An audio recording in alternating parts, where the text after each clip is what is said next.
ఐగుప్తు రాజు ఎలాగైతే ఉన్నతంగా ఆలోచించదు, ఇంకోటి తెలుసండి, 100 కిలోమీటర్లో ఉన్న చేపని కూడా అది పసిగడుతుందంట పక్షి. చూడండి, 100 కిలోమీటర్లు ఉంటుందంట. అంటే దానికి ఏం కలిగి ఉంటుందంటే అక్కడ రాయబడి ఉంది, దూరదృష్టి ఉంటుందంట. దానికి ఏ దృష్టి?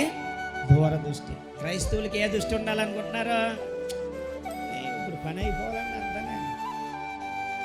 ఈ వారం వచ్చానండి, వచ్చే వారంలో కార్యం జరగకపోతే పాటలు లేడేమీ ఏమి లేదు.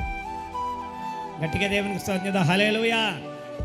ఎప్పుడు కూడా మన దృష్టి ఎలాగుండాలంటే దూరదృష్టి ఉండాలి. ఇప్పుడు ప్రార్థన చేస్తున్నాం, ఎప్పటికైనా దేవుడు కార్యం చేస్తాడు. ఆ దృష్టితో పిల్లల్ని, ఇదిగోరా ఈ భక్తి చేత నీకేం వస్తుందిరా, అందరికంటే ముందు వెళ్ళి వైర్లు ఎట్టి బాక్సులు మసి నీకేమవుతుంది? దూరదృష్టి. దేవుడు ఏదో దినాన్న నా కుమారుణ్ణి దేవుడు వాడుకుంటాడనే దూరదృష్టి ఉంది. నేను చెప్తున్నాను, దావీదు యొక్క తండ్రికి అదే దృష్టి ఉంది. అందుకే ఆ దృష్టి ఎవరికి వచ్చిందంటే దావీదుకి వచ్చింది.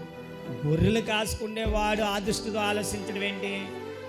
ఒకసారి ఏమైందంటే తనున్న ప్రాంతంలో శత్రువులు వచ్చి ఆవరించాడంట. శత్రువులు వచ్చి ఆవరిస్తే తను గొర్రెలు కాసుకుంటూ ఆలోచించాడు, ప్రభువా నాకే కానీ ఒక ఉన్నతమైన అధికారం వస్తే శత్రువులందరినీ కూడా మట్టుబట్టి ఇశ్రాయేలు దేశంలో చూడండి జై జెండాని నేను శిఖరం మీద పెడతానన్నాడండి. చప్పలు కొట్టి ప్రభుని మహింపడతాం గట్టిగా.